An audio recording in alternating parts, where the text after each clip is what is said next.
The rain-slicked marble headstone gleamed under the relentless Seattle drizzle, etching Emily's name into Jonathan Hale's chest like a fresh wound 5 years after her death. He knelt there, fingers tracing the carved letters, whispering apologies she would have waved off with that wry smile of hers, the one that said she knew his secrets before he ever voiced them. But today, as thunder grumbled low over Puget Sound, a child's wail pierced the gray silence, pulling his gaze to a woman huddled 20 feet away, her shoulders shaking as she clutched a squirming infant to her soaked blouse, tears carving rivers down her face that no umbrella could shield. Jonathan froze, the bouquet of white lilies forgotten in his hand. He had come to this cemetery on Queen and Hill for solitude, for the annual ritual that kept Emily's ghost alive in his fractured heart, but now this stranger's despair crashed into his own like waves against the ferry docks. She rocked the baby harder, murmuring words lost to the wind, her dark hair plastered to a face etched with exhaustion that mirrored his own hidden battles. Something in him stirred, a compulsion born from years of boardroom negotiations and lonely penthouse nights, urging him to bridge the gap between their graveside vigils. He rose slowly, joints protesting the damp chill, and approached with the measured steps of a man who had built a tech empire on calculated risks. "Hey," he said softly, voice rough from disuse, holding out the lilies like a peace offering. "You look like you could use these more than I do right now."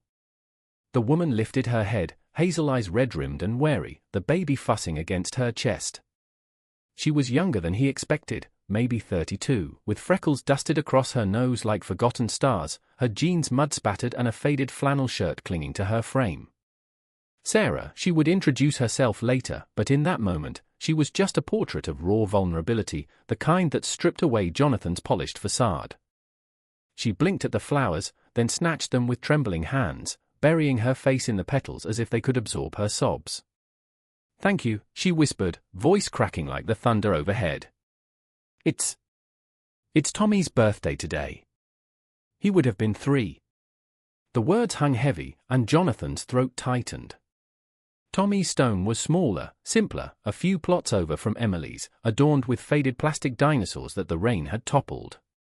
He glanced back at his wife's grave, the one that held not just her body but the facade of a life they had both pretended at, a marriage of convenience to silence the whispers in his conservative family and her fading dreams. "I'm Jonathan," he said, crouching to her level, careful not to crowd the space where her grief bloomed wild. The baby, a girl with chubby fists and a tuft of curly brown hair, quieted slightly, peering at him with wide, curious eyes that pierced straight through to the loneliness he carried like a second skin. "And this little one's got your fight in her already." Sarah managed a watery laugh, adjusting the infant on her hip. "Lila? She's all I have left of him, really. Tommy was everything."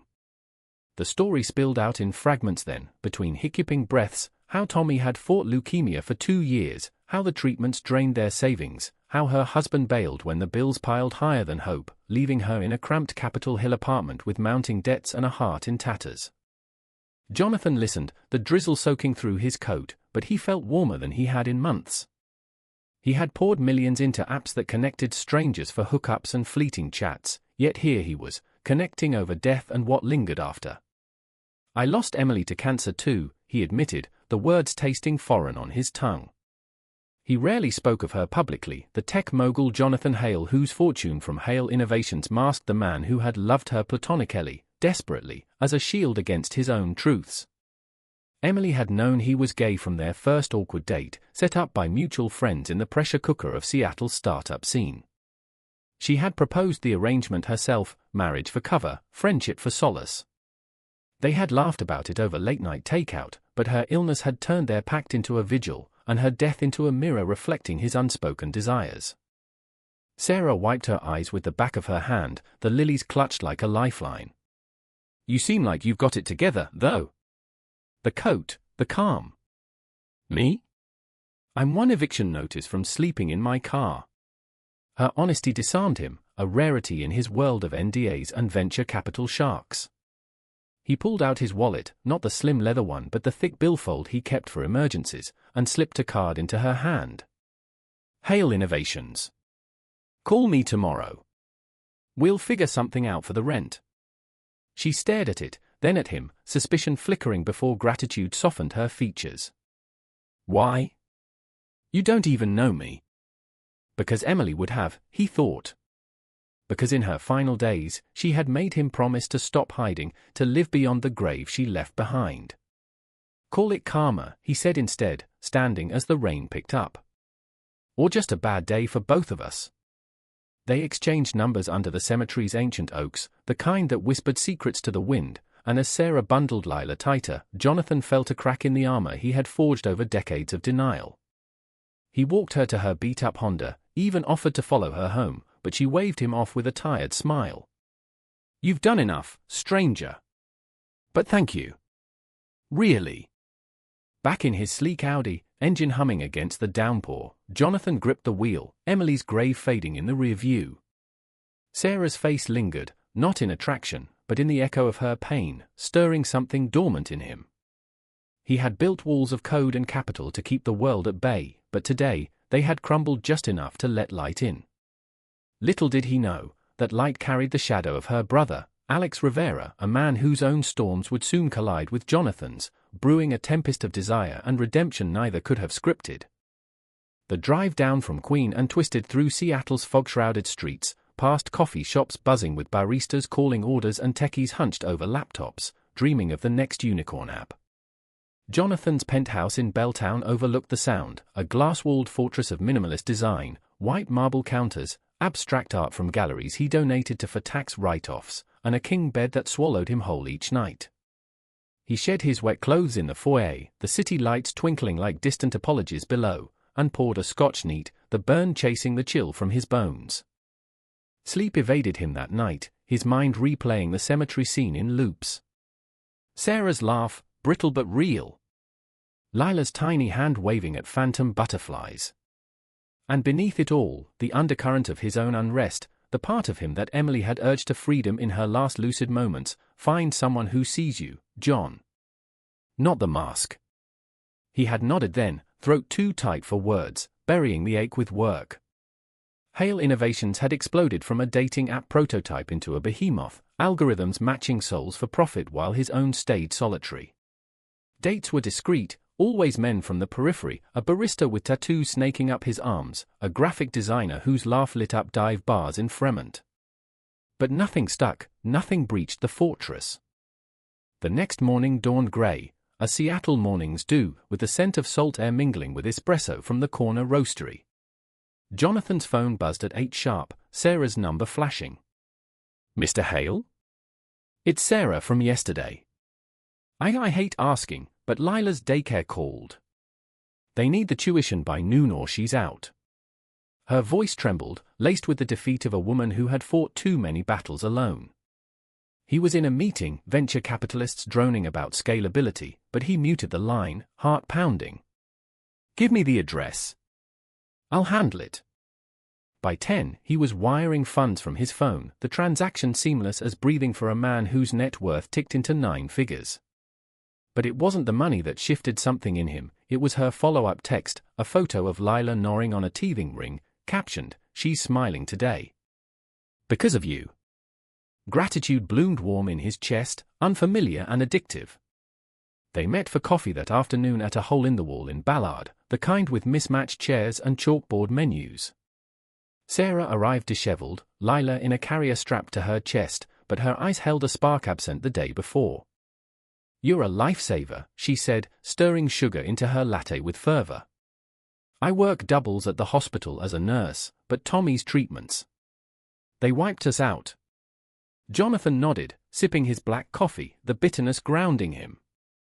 He shared snippets of his own loss, editing out the complexities of their marriage, framing Emily as the love he could never replace. Sarah listened, her hand occasionally patting Lila's back, and in her presence, he felt seen, not as the CEO but as the man who still placed lilies on a stone each year. As the afternoon waned, she mentioned her brother in passing, the one who crashed on her couch when his art gigs dried up. Alex. He's a mess, but his family. Paints murals for breweries, dreams of galleries that never call back. Jonathan filed the name away, unaware it would soon paint his world in colors he had long suppressed. They parted with plans for dinner, her insisting on cooking to repay him, and as he walked to his car, the rain held off for the first time in days, sunlight piercing the clouds like a hesitant promise. That evening, Jonathan paced his penthouse, the city a glittering mosaic below, but his thoughts tangled in Sarah's warmth, a tether to something human amid his sterile empire.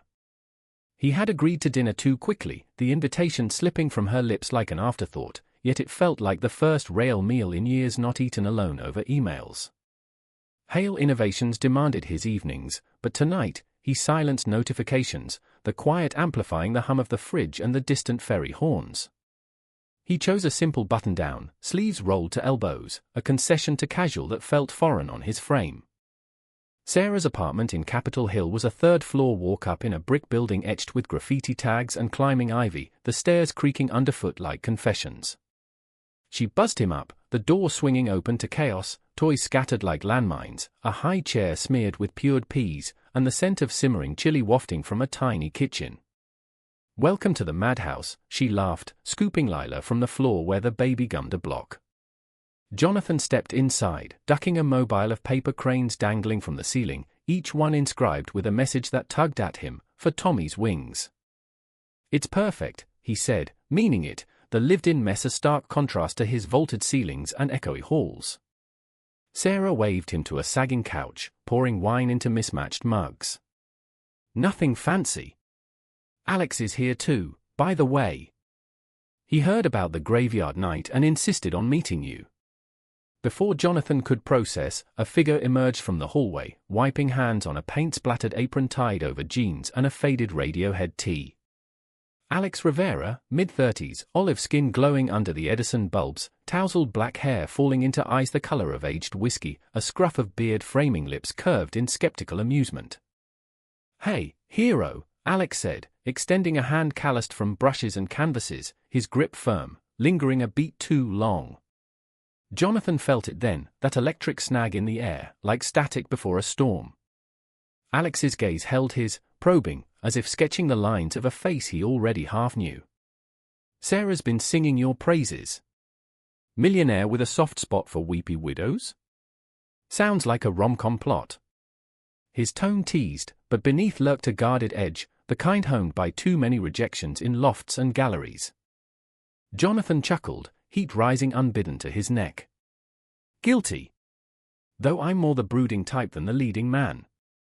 They settled around a wobbly table, chili steaming in bowls chipped from daily use, cornbread crumbling under forks. Conversation flowed easy at first, Sarah recounting Tommy's obsession with dinosaurs, how he would roar at the TV during PBS specials, her voice catching only once. Jonathan shared sanitized tales of Emily, her love for indie films at the Varsity Theatre, how she dragged him to midnight screenings even when he feigned jet lag from Tokyo trips. But as Lila dozed in a bassinet, the talk turned to dreams deferred. Alex leaned back, wine mug cradled, his forearms roped with muscle from hauling supplies to mural sites. "Sarah says you're the app king.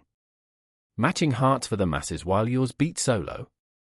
The question landed pointed, Alex's eyes narrowing with that artist's acuity, seeing through veneers. Jonathan shifted, the chair groaning. "Something like that. Success has a way of isolating you." He met Alex's stare, the room shrinking to the space between them, charged with unspoken questions. Sarah, oblivious, refilled bowls, but Jonathan caught the flicker in Alex's expression, a mix of curiosity and caution, like a canvas primed but untouched. As dinner wound down, Alex cleared plates with efficient grace, his hip brushing Jonathan's in the cramped kitchen, sending a jolt neither acknowledged. "You ever model?" Alex asked suddenly, rinsing a bowl under sputtering water. "You've got that jawline. Could use it for a portrait." Jonathan's pulse quickened, the flirtation veiled as art talk, but potent. "Only if it's abstract. Faces make me camera shy." They bantered, words laced with subtext, while Sarah hummed to Lila in the living room. By the time Jonathan left, the night air crisp with pine from nearby parks, his mind reeled. Alex's laugh echoed in his ears, low and resonant, stirring long-buried hungers. The following weeks blurred into a rhythm Jonathan hadn't known he craved. he funneled resources through Hale Innovations' philanthropy arm, grants for Sarah's nursing shifts, a trust for Lila's future, even pro bono coders to build her a budgeting app tailored to single parents. In return, she invited him into their orbit, dinners becoming weekly, Lila's giggles the soundtrack to evenings where vulnerability unfurled like fern fronds after rain. But it was Alex who haunted the edges, appearing unannounced with takeout from Pike Place or sketches rolled under his arm, his presence a gravitational pull. One Saturday, Sarah begged off for a double shift, leaving Jonathan and Alex to babysit Lila in the apartment. The baby napped early, granting them the living room as a makeshift studio. Alex unrolled canvas, charcoal smudging his fingers as he directed Jonathan to the window seat, afternoon light slanting gold across the hardwood. "Just sit." "Be you," Alex murmured, sketching with feverish strokes. Jonathan complied, but his gaze drifted to Alex's profile, the concentration furrowing his brow, the way his tongue peeked between lips in thought. The air thickened, Seattle's hum muted beyond the glass. "Tell me about Emily," Alex said after a while, not looking up, charcoal whispering over paper. Jonathan hesitated, the truth a knot in his gut. "She was my best friend. We married because life demanded it. But love? That was always elsewhere." The admission hung, raw and unpolished. Alex paused, eyes lifting, dark and searching. "Elsewhere like where?" Their knees brushed as Alex shifted closer to adjust the light, and Jonathan's breath caught, the proximity igniting sparks he had doused for years. "Like uncharted maps," he replied, voice husky. "Ones I'm only now unfolding." Alex set the charcoal aside, the sketch half-formed, Jonathan's face emerging from shadow, eyes alive with unspoken fire. "I've been there," Alex confessed, leaning in, the scent of turpentine and sandalwood enveloping him. Guy before last promised forever, then ghosted when his family found out. Said I was too much drama for their picket fence. Vulnerability cracked his bravado, and Jonathan reached out, thumb tracing Alex's jaw, the touch electric, inevitable. Their lips met tentatively, then with the hunger of men starved, hands exploring with the caution of first light. It was a kiss that tasted of risk and revelation, Seattle's skyline blurring as they lost themselves in the moment. But Lila's cry shattered it, pulling them apart flushed and breathless. They soothed her together, passing the bottle like partners in a dance neither named, the tension humming unresolved. As Jonathan left that night, Alex's hand lingered on his arm. "This could be something," Alex whispered. Jonathan nodded, heart pounding, but doubt whispered too, his empire built on secrets, Alex's fragility a mirror to his own.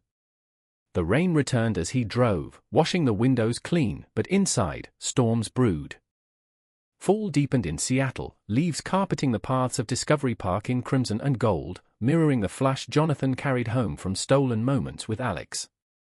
Their connection had ignited that babysitting night, evolving from tentative kisses to late-night texts that bridged the gap between Belltown and Capitol Hill. Alex would send photos of half-finished murals, splashes of blue evoking the sound at dusk, captioned with lines from Whitman or inside jokes about overpriced lattes. Jonathan replied with voice notes, his baritone steady amid board meetings, sharing glimpses of his day, a pitch gone south, a sunset from his balcony that reminded him of Alex's eyes. Yet guilt shadowed their budding romance, a spectre named Emily. Jonathan visited her grave weekly now, lilies in hand, but the whispers had shifted. "I'm trying," he told the stone one drizzly Tuesday, wind whipping off the hill. "He sees me, Em. Really sees."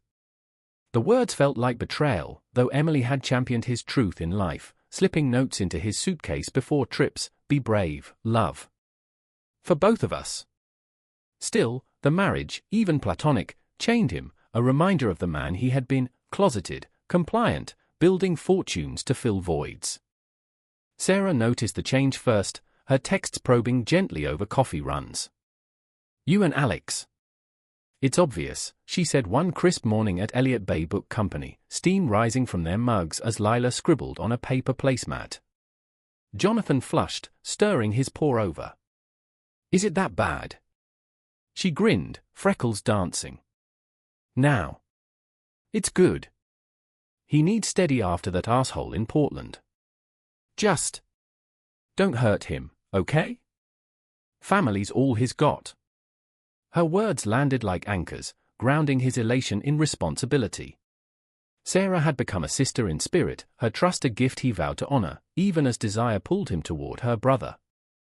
Their first real date unfolded under the Space Needle's glow, Alex suggesting the Chigyuli garden for its glass orbs that caught light like bottled emotions. Jonathan arrived in slacks and a cashmere sweater, feeling exposed without the armor of work, but Alex's arrival, jeans hugging lean hips, a leather jacket slung over broad shoulders, erased doubt. "You clean up nice, mogul," Alex teased, linking arms as they wandered the installations, the orbs refracting their reflections into fractured beauties.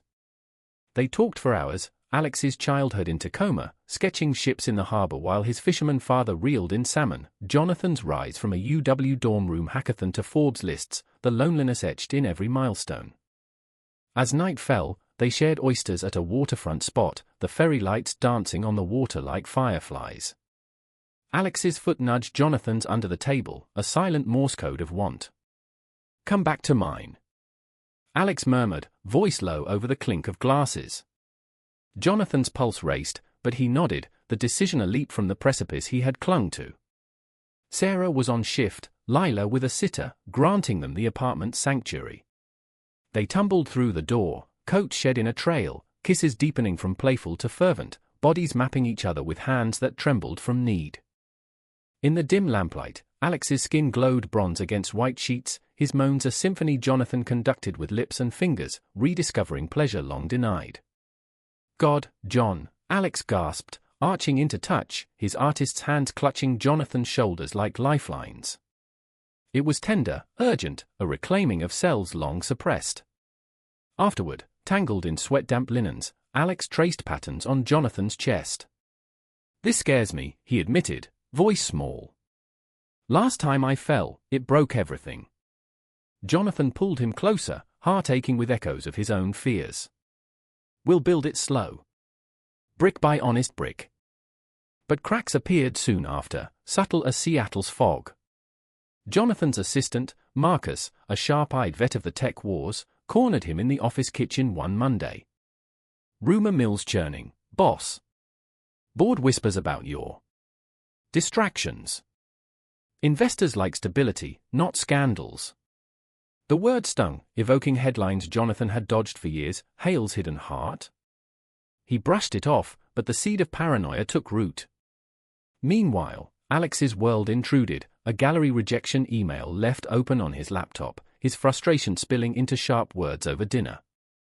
"You wouldn't get it, John. Your failures come with parachutes." "Mine? They sink me." The tension peaked at a Hale Innovations gala in South Lake Union, black tie sprawl in a converted warehouse strung with Edison bulbs. Jonathan had invited Alex as a +1, a bold step into his public sphere. Alex arrived stunning in a tailored vest that accentuated his frame, hair slicked back, but his eyes darted like a cornered animal amid the venture vultures. "These people," he muttered over champagne flutes, "they size you up like livestock." Jonathan squeezed his hand under the table, a private anchor. "They're just noise. You're the signal." Yet the night unraveled when a tipsy exec, Harlan from the board, clapped Jonathan's back too hard. "Heard you're playing house with an artist type. Careful, Hale, diversity's trendy, but shareholders hate surprises." The word slurred but sliced deep, Alex overhearing from across the charcuterie spread. His face paled, jaw clenching as he slipped out to the balcony, city lights mocking below. Jonathan followed, finding him gripping the railing, knuckles white. "Is that what this is? Your trendy experiment?" "No," Jonathan insisted, pulling him into an alcove shadowed by ferns. "It's real. You're real." Their argument dissolved into desperate kisses, hands fisting fabric, but doubt lingered like smoke. Back inside, Harlan's gaze followed them, a predator scenting weakness. The gala ended late, but sleep evaded Jonathan in his penthouse, Alex crashing on the couch instead of the bed, a chasm widening. Days later, the betrayal struck not from within, but without. Sarah called in hysterics, her voice fracturing over the line. "Alex is gone. Packed a bag after some fight with his ex, said he couldn't drag me down anymore. Jonathan's world tilted, racing to the apartment to find her pacing, Lila wailing in her arms. Evidence littered the counter, a crumpled letter from Portland, the ex, a Damien, promising reconciliation if Alex came home quietly. Lies, Sarah spat, but Alex had bought them, fleeing to reclaim a toxic love that mirrored his deepest insecurities. Jonathan's rage boiled, not at Alex, but at the patterns they both perpetuated, running from joy toward familiar pain. He drove through the night, ferries crossing the black water to Tacoma, tracking Alex to a rundown motel by the rusting docks. The door yielded to his knock, revealing Alex disheveled, eyes bloodshot, a half-packed duffel at his feet. "What the hell, John? Go back to your empire." But Jonathan stepped inside, the room stale with regret, and cupped Alex's face. "Not without you. We're not done writing this story." Tears carved paths down Alex's cheeks, confessions tumbling, how Damien's charm masked control, how gallery dreams curdled into bar gigs, how loving Jonathan felt like tempting fate. They collapsed onto the lumpy bed, holding each other through the sobs, the intimacy rawer than lust. Dawn broke over the harbor, gulls crying like mourners, as Alex whispered, "I choose us. If you'll have me." Jonathan's yes was a vow, sealing fractures with fragile hope. But back in Seattle, Harlan's machinations loomed, a storm gathering to test their fragile bond. Winter clamped down on Seattle like a vice, snow dusting the Olympics in white veils visible from Jonathan's office windows, but inside Hale Innovations, the chill was man-made. Harlan's whispers had metastasized into a boardroom coup, emails circulating veiled threats, personal entanglements risk valuation. Time for a clean slate. Jonathan stared at the screen, knuckles whitening around his coffee mug, the empire he had coded from dorm room desperation now a noose. He had come out in fragments over the years, quiet donations to LGBTQ centers, a rainbow pin on Pride Day, but never fully, never with a face to the name. Alex's, now. He confided in Marcus during a late-night code review, the office a ghost town under fluorescent hum. "They're gunning for me because of him." Marcus, with his impeccable suits and sharper instincts, leaned back, tie loosened. "Then fight dirty, or go public. Hiding's what got you here." The advice echoed Emily's, a prod to the conscience Jonathan had armored against. That night, he cooked for Alex in the penthouse, pasta Alfredo from a recipe Emily swore by, steam curling like secrets unveiled. Alex arrived windswept from a mural gig in Georgetown, paint flecks in his hair, and pulled Jonathan into a kiss that tasted of salt and surrender. Over candlelight flickering against floor-to-ceiling glass, Jonathan laid it bare, the threats, the isolation, the fear that loving Alex could cost everything. "I built this to protect us, from judgment, from loss.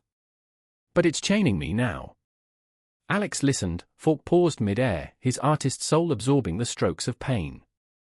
"Then let it crack," he said softly, hand covering Jonathan's. "ART's in the imperfections. Love too."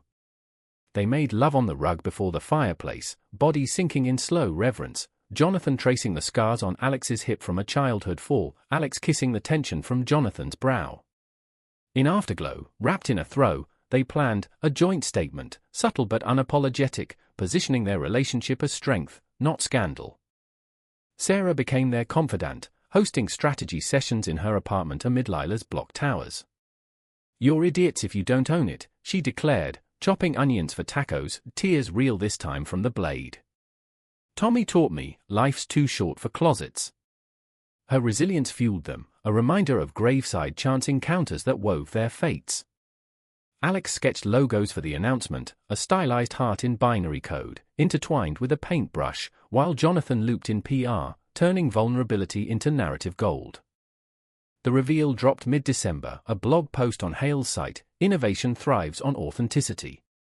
Meet Alex Rivera, my partner, my muse." Photos followed, them at the garden, hands linked, Alex's mural of the sound, Jonathan's silhouette woven in. Social media erupted, supporters flooding with rainbow emojis, detractors spewing vitriol in comment threads. Harlan struck back at the next board meeting, a sleek conference room overlooking the monorail tracks. "This stunt tanks our image," he snarled, projections flickering, stock dips. "Family values still sell, hail." Jonathan stood, voice steady as steel. "Our users are diverse. Our future is too. Step down or be outvoted." Allies, cultivated over years, swung the tide. Harlan slunk away, his empire's foundations unshaken but repointed. Victory tasted bittersweet. Champagne popped in the penthouse with Sarah and Lila, Alex's toast raising glasses to graves that lead to graces.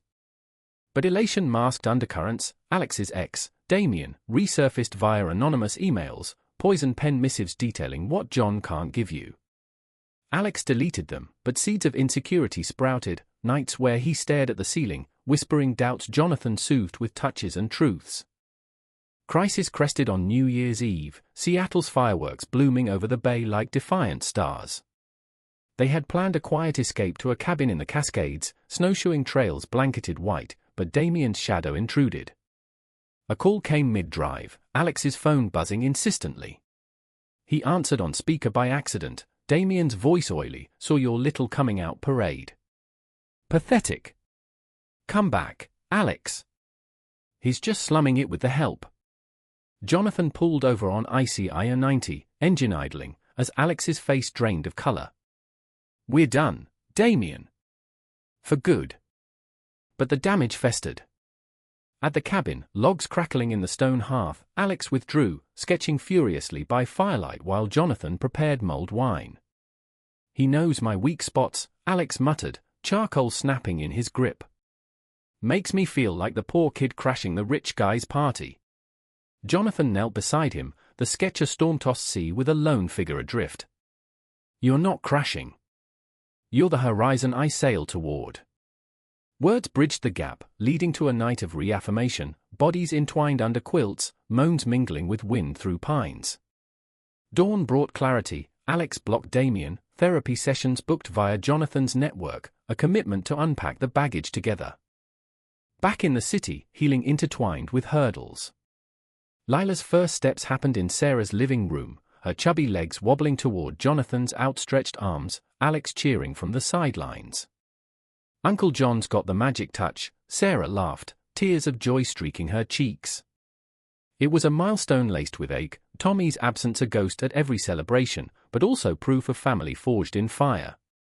Jonathan's app evolved too, a feature for queer parents navigating loss, beta-tested with Sarah's input, turning personal pain into communal balm.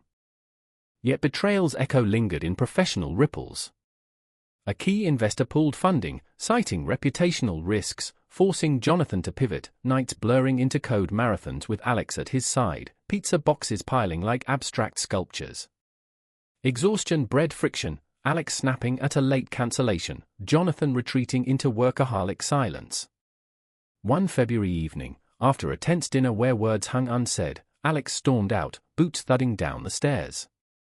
Jonathan chased, catching him in the lobby under buzzing fluorescents. "Don't run. Talk." Alex whirled, eyes blazing. "You run every day, into meetings, away from us. I can't be your side quest." The accusation landed true, Jonathan's throat closing. "Then make me your priority too." They argued in the rain-slicked street, passers-by blurring, until exhaustion yielded to embrace, apologies whispered against wet collars. Homeward, they vowed balance, date nights etched in calendars, Alex's art shows attended without phones.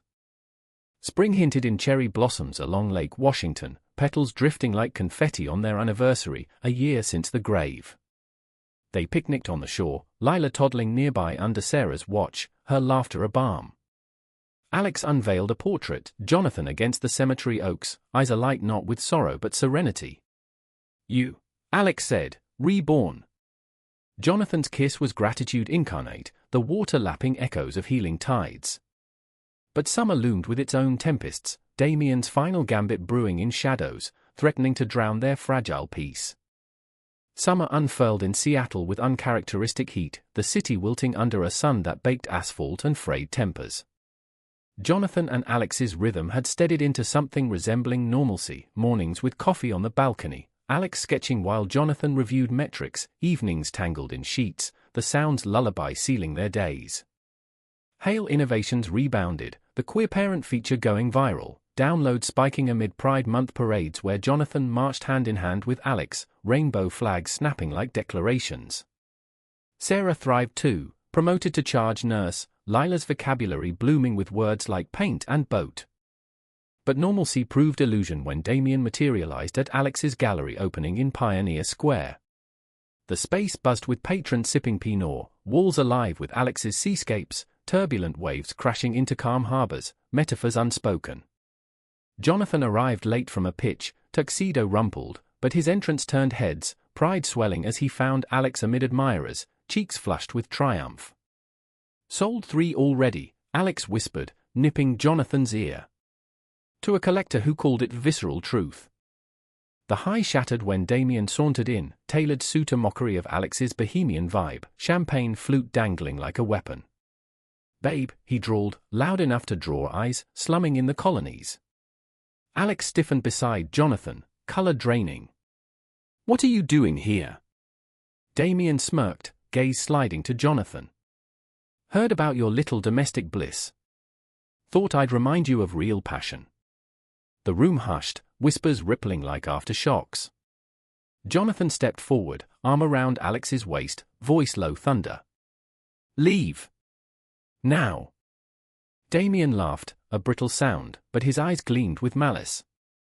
"Or what?" "Daddy cuts my funding." He had done homework, dredging Jonathan's past donations to arts councils, twisting philanthropy into leverage. The accusation hung, patrons shifting uncomfortably, Alex's hard-won night curdling. Security escorted Damien out, but the damage seeped. Reviews next day mentioned personal drama overshadowing the work, sales stalling. Alex retreated to the apartment, canvas slashed in fury, shards of stretched fabric littering the floor like broken trust. Jonathan found him there, cross-legged amid wreckage, tears carving clean lines through paint dust on his cheeks. "He ruins everything," Alex choked. "Always has." Jonathan knelt, gathering pieces, his own anger simmering beneath calm. "Not us. Not tonight."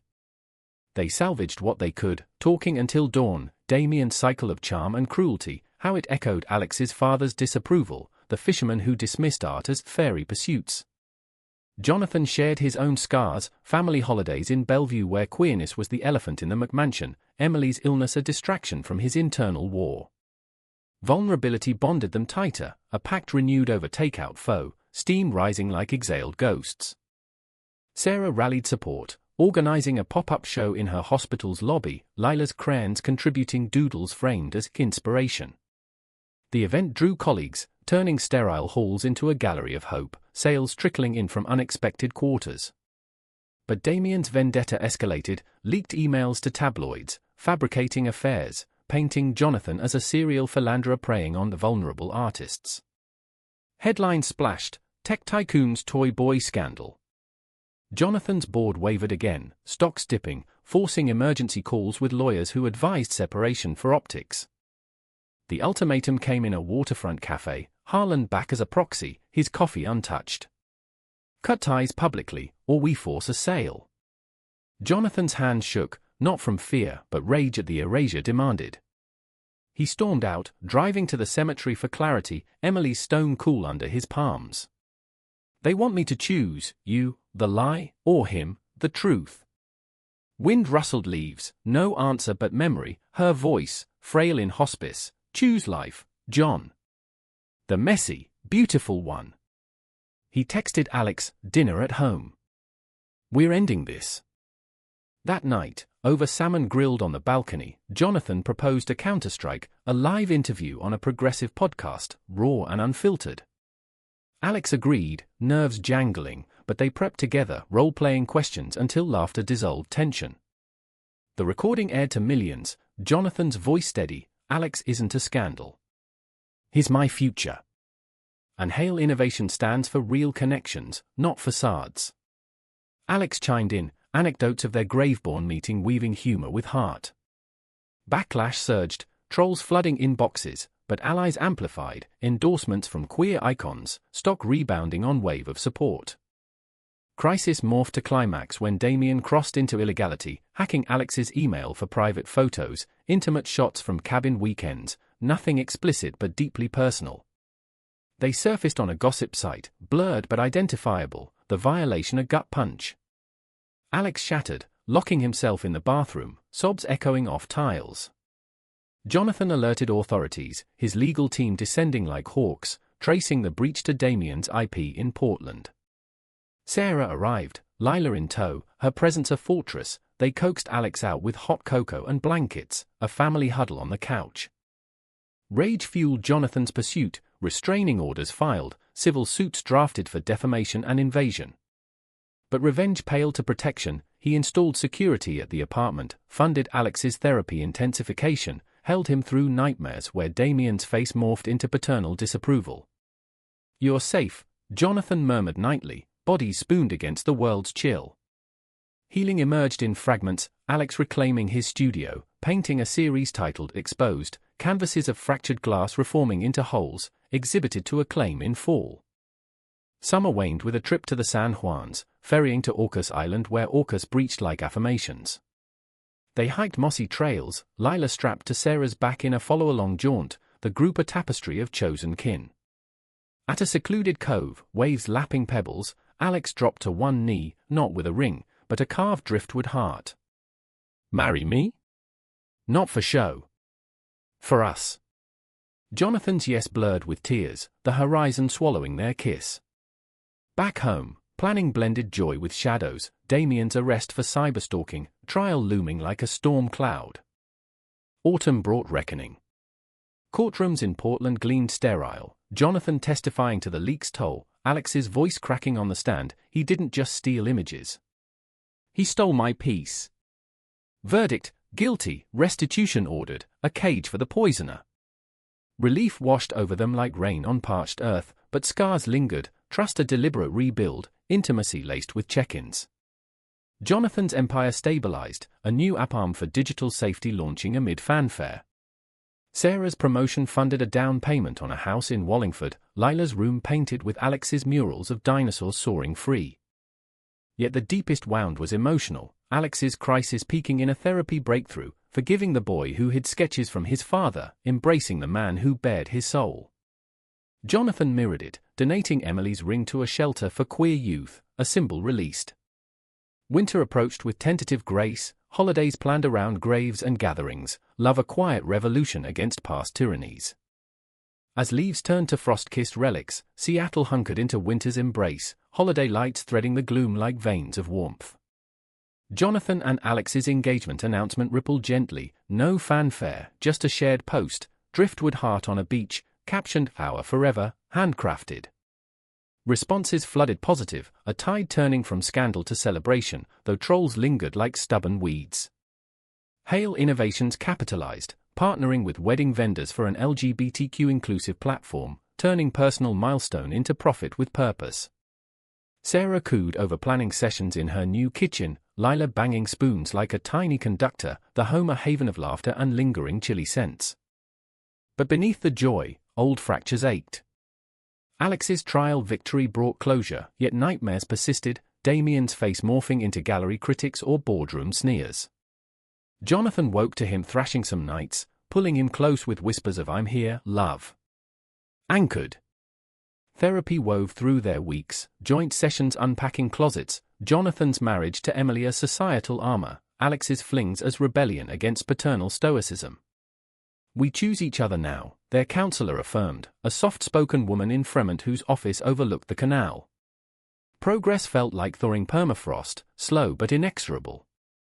Emily's Yarazit arrived shrouded in mist, Jonathan driving to Queen and alone at first, lilies wilting in the passenger seat. The cemetery slumbered under hoarfrost, her stone a frozen sentinel. "Wish you could meet him," he said, kneeling, breath clouding air. "He'd have made you laugh, Em. Painted your portrait in storms and sun." Footsteps crunched behind, Alex approached, hands in coat pockets, a thermos of coffee steaming between them. "Sarah said you'd need this." They sat cross-legged on damp grass, sharing sips, Alex's presence a bridge between past and present. "She sounds fierce," Alex murmured. Like someone who'd approve of us messing it up just right. The ritual evolved that day, toasting Emily with thermoses, Alex sketching her name into the frost patterns on a nearby bench. Vulnerability peaked when Jonathan confessed the full truth of their marriage, no edits, the platonic pact, the unspoken grief of unlived lives. Alex listened, then cupped his face. She gave you freedom in disguise. Thank her for that. Their kiss was salt-tanged, cemetery quiet amplifying heartbeats, a healing right under evergreens. Back home, they hosted Sarah and Lila for a low-key Seder of sorts, Emily's favorite matzo ball soup simmered, stories swapped like heirlooms. Crisis reignited subtly, through Harlan's final gambit. Ousted from the board, he leaked fabricated docs to a rival firm, altered emails suggesting Jonathan embezzled for personal indulgences. Stocks plummeted overnight, media frenzy reigniting, Hale's honeymoon heist. Jonathan's world contracted to war rooms, lawyers parsing legalese, sleep a luxury rationed in hours. Alex stood sentinel, bringing meals to the office, his calmer counterpoint to chaos. We'll weather it, he said, massaging knotted shoulders during a midnight break. But strain showed, arguments over Jonathan's withdrawal, Alex painting darker, waves devouring figures. The boardroom showdown unfolded in January's bite, snow flurrying against windows as Jonathan presented counterforensics, timestamps debunking the fakes, Harlan's digital fingerprints glaring. This ends your career, Jonathan stated, voice ice. Votes swung decisively, Harlan resigned in disgrace, facing SEC probes. Relief crashed like breakers, but exhaustion hollowed Jonathan, collapsing into bed with flu-like fever, Alex nursing him through delirium with broth and cool cloths. Can't lose you now, Alex whispered, forehead pressed to Jonathan's. Fevered dreams blended Emily's smile with Alex's eyes, a subconscious merging of loves. Recovery brought reckoning. Jonathan stepped back from daily ops, promoting Marcus to co-CEO, reclaiming evenings for life beyond ledgers. Alex's next show, Tides of Trust, debuted in So-Do Lofts, canvases of tempests yielding to dawns, Jonathan's portrait central, eyes reflecting both storm and still. Critics raved, Rivera's rawest yet, a testament to love's forge, sales funding a studio expansion. Sarah's housewarming doubled as engagement party, Lila toddling with rings on strings, guests toasting under strung lights. To graves that bloom gardens, Sarah quipped, hugging them tight. Yet emotional undercurrents surged in spring, Alex grappling with family estrangement. His father's health declined, heart issues from years at sea, and a terse call invited reconciliation, conditional on leaving that lifestyle. Alex agonized, pacing the penthouse, Jonathan's arms a harbor. He made me hide who I am. They drove to Tacoma together, the waterfront unchanged, gulls scavenging, ferries chugging. In the hospital room, tube snaking like regrets, the fisherman extended a weathered hand. Heard you're hitched to a big shot. Alex's voice trembled, engaged. And proud. Silence stretched, then a nod, sail your own course, son. Just come home sometimes. Not full absolution, but a crack in the hull, enough for light. Healing deepened with Lila's second birthday, a park picnic under blooming dogwoods, dinosaurs rampant on cakes and balloons. Tommy's absence shadowed, but Sarah lit a lantern for him, floating it skyward with wishes. Jonathan watched Alex chase Lila, laughter-free, his heart swelling with the family they had stitched from sorrow's cloth. That night, proposals formalized, rings exchanged in the bedroom, simple bands etched with coordinates of the cemetery meet. Our origin, Alex said, sliding it on. Love-making followed, slow and sacred, bodies a language of forgiveness. Summer solstice brought a wedding on Orcus, cliffs dropping to turquoise bays, guests a mix of techies and artists under open skies. Vows exchanged barefoot on pebbles, Jonathan promising to code our days with care, Alex vowing to paint our nights with passion. Sarah officiated, Lila flower girl scattering petals with gleeful abandon. Honeymoon in the San Juans extended, kayaking coves where seals eyed them curiously, nights in lighthouses where beacons swept doubts away. Back, life layered richer, joint therapy tapering, Alex's fellowship to a NYC residency offered but deferred for our story here. Autumn harvested abundance, but Winter whispered tests anew. Hale's expansion bids, Alex's mural commission for a pride center. Through it, their bond fortified, a narrative of resilience etched in shared glances, touches that spoke volumes. Emily's next anniversary dawned clear, a rarity, as they laid lilies together, Alex adding a sketch, her face smiling amid waves. "She'd love this chaos we call home," Jonathan said. Alex squeezed his hand. She built the first wave. Winter's grip loosened into a tentative spring, Seattle awakening in riots of rhododendron and the trill of returning robins, mirroring the cautious bloom in Jonathan and Alex's union. Their marriage, now 5 months etched in memory and metal, had weathered tempests into a sturdy keel, but life, ever the unscripted artist, unveiled fresh canvases of challenge and grace. Hale Innovations launched a global safety net for digital intimacies, born from Damien's shadow, users worldwide sharing stories that echoed their own, reclamations from violation, loves forged in fire. Alex curated a community exhibit from app submissions, walls in their Belltown space alive with survivors' art, opening night a catharsis of clinking glasses and quiet tears. Sarah's life paralleled in quiet triumphs, Lila enrolled in preschool, her chatter filling the Wallingford home with demands for Uncle Alex stories, nights where Alex spun tales of pirates painting seas instead of plundering. But shadows lingered, Sarah's ex-husband resurfaced, custody whispers turning to legal snarls, his remorse a thin veil over control. "He wants forgiveness without change," she confided over wine in their kitchen, Lila asleep upstairs. Jonathan and Alex rallied, lawyers bridging gaps, mediations yielding supervised visits that honored her boundaries. "You're not alone," Jonathan affirmed, Alex nodding, his hand steady on hers, "a family's weave tightening." Jonathan's own ghost stirred in board transitions, Marcus ascending fully as CEO, Jonathan shifting to visionary chair, his days freed for mentorships at UW hackathons where wide-eyed coders reminded him of dorm room dreams. Yet freedom bred restlessness, a midlife murmur questioning legacies beyond code. "What if we start something new?" he proposed one misty morning on the balcony, coffee steaming as Ferry's cup wakes below. Alex, sketching ferry silhouettes, looked up, eyes alight. "Like what?" "A foundation?" "Our tech hybrid." Ideas cascaded, a non-profit blending algorithms with creativity, funding queer artists via AI-curated grants. Emily's spirit in the charter lives unlived no more. The venture ignited, christened Hale River Collective, launch in a Fremont warehouse strung with Alex's murals of binary constellations. Donors flocked, Sarah volunteering as program lead, her nursing precision organizing residencies. Lila's doodles graced the logo, a child's scrawl of hearts and waves. Success hummed, but personal tides pulled, Alex's father's passing in Tacoma, a quiet funeral by the docks where gulls keened eulogies. Alex eulogized in strokes unspoken, scattering ashes from the pier, Jonathan at his side, hand a silent vow. He let go at the end, Alex whispered later, over tavern fish and chips. Enough for peace. Grief's wave crested in their first anniversary, returning to Orcas for renewal vows under the same cliffside arbutus, rings polished by sea spray. No guests, just them and the bay's breath, words reaffirmed, through storms and stills. Picnic unpacked, sandwiches from a harborside deli, wine chilled in a stream, they made love in a tent pitched on moss, stars pricking the canvas like promises. Back in Seattle, crisis brewed anew, subtle as seismic rumbles, a rival app poaching Hale's tech, whispers of corporate espionage tracing to Harlan's network. Jonathan dove in, late nights poring over logs with Marcus, Alex pacing with chamomile tea. "Fight smart, not endless," Alex urged, his calmer compass.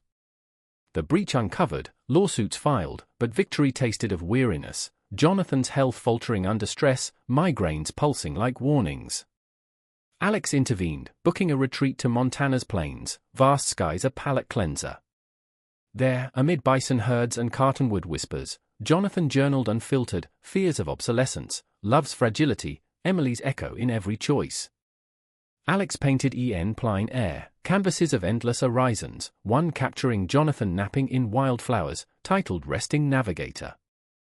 Return brought balance, yoga in Green Lake mornings, Alex's hand in Jonathan's during sun salutations, dinners with Sarah where Lila demanded the dance parties, twirling to Motown until breathless. The collective thrived, first grants awarded to artists like a trans sculptor from Chicago, stories of barriers breached fueling fires. But the deepest conflict brewed internally for Jonathan, a crisis of sufficiency. Do I deserve this happiness, after hiding so long? Alex confronted it head-on during a sound cruise, dolphins arcing like joy's punctuation. Deserves earned in living it. Emily knew that. So do I. Healing culminated in a pilgrimage, all to the cemetery on a June solstice, sun gilding stones. Lilies for Emily, a toy truck for Tommy, Lila scattering petals with solemn gravity. Sarah spoke first, they watch us build from their rest. Alex added a mural tile, mosaic of their faces emerging from waves. Jonathan closed, love isn't grave-bound. It's the bloom after. Tears fell, but so did laughter, Lila's chase of a butterfly sealing the rite. Summer deepened their roots, a nursery planned in the penthouse, adoption whispers with Sarah's blessing, dreams of expanding family. Alex's solo show in LA beckoned, Jonathan tagging along for red carpet nerves, their hands linked amid flashbulbs. Acclaim followed, a fellowship renewed, life a tapestry of threads pulled tight. Autumn harvested, Lila's preschool play, her dinosaur raw earning curtain calls, collectives gala, funds raised under chandeliers Alex designed. Winter's Eve, snow blanketing the city in hush, they hosted solstice dinner, Sarah, Lila, Marcus and his partner, tables groaning with roasts and pies. Toast circled, to graves that gifted lives, to betrayals transmuted to strength, to loves that healed. As midnight tolled, Jonathan pulled Alex to the balcony, city lights a constellation below. Our story, he murmured, nuzzling neck. Alex turned, eyes reflecting stars. Unfinished. Beautifully so.